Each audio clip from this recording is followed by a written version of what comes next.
पत्नी मायके जाकर बैठ जाती है तो आपको घबराना नहीं है, डरना नहीं है, और आपको ये सोचना है कि वो गई क्यों है, कारण क्या है उसके पीछे। अगर वो कारण को आप समझ सकते हैं तो समझ लीजिए और उसको बुलाने का प्रयास करिएगा। और बुलाने के प्रयास के लिए साथ साथ में ये चीजें हैं कि अगर आपकी पत्नी मायके जाकर बैठ गई है और वो किसी कारण बस मतलब कोई कारण ऐसा है ही नहीं कि जिस कारण से वो बता सके कि मैं क्यों बैठी हूँ, तो आप समझ लीजिए कि उसका मन आपके साथ रहने का नहीं है।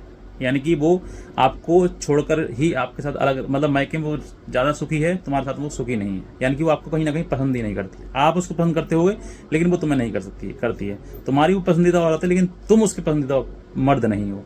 तो इसीलिए अगर आपकी पत्नी मायके जाकर बैठ गई है और समझदारी से बात कर रही है कि आऊंगी नहीं आऊंगी, या फिर वो धमकी दे रही है, तो आप समझ लीजिए कि आज ना तो कल आपके ऊपर मुकदमा आने वाला है। और मुकदमे में 3 मुकदमे आपके ऊपर कॉमन आएंगे, एक घरेलू हिंसा का, एक मेंटेनेंस का, और तीसरा दहेज का, यानी कि 498A, जो कि नई धारा BNS बन गई है 85। तो ये चीजें आपको समझनी है। अगर ऐसी महिला जो आपको बार बार परेशान कर रही है, पीड़ित कर रही है, आपके घर में रुक ही नहीं रही है और आपके ऊपर मुकदमा लगाने की धमकी दे रही है, तो वो आज न कल आपके ऊपर मुकदमा दर्ज कराएगी। इससे पहले मुकदमा दर्ज कराए उससे पहले आप एक अपने ही नज़दीकी जो आपके जिले के DM साहब हैं उनको एक एप्लीकेशन दे दीजिए कि सर मैं अपनी पत्नी को रखना चाहता हूँ लेकिन वो नहीं आ रही है, आप माता पिता के कहने में, या क्या है कारण उसका, वो लिखते हुए सब कुछ बता दीजिए। और उसमें DM साहब उसको बुलाएंगे और उसके बयान रिकॉर्ड करवा देंगे। अब इस दौरान आपको वो बयान की कॉपी आप ले लेनी है कि भाई वो क्यों नहीं आना चाहती है। अगर वो वाकई मना करती मैं नहीं रहूंगी, तो फिर वो आप समझ लीजिए कि ये तलाक का आधार हो गया, इसके आधार पर आप तलाक ले सकते हो।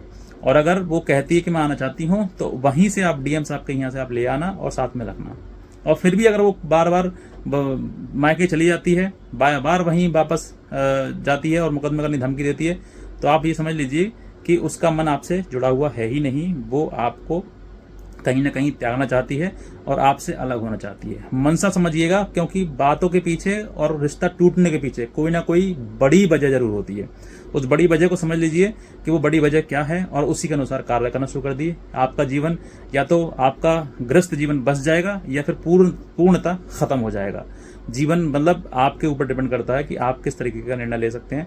महिला हो या पुरुष हो, दोनों का जीवन जो है वो पति पत्नी के रूप में ही है। अगर आप पत्नी से अलग या पत्नी से मतलब पत्नी या पति से अलग, तो वो कहीं ना कहीं जीवन अस्त व्यस्त ही है। और आज न तो कल जीवन उस कगार पर आ जाएगा आपके लिए कि आप बाद में पछताओगे, लेकिन फिर पछताए होते का जब चिड़िया चुग गई खेत।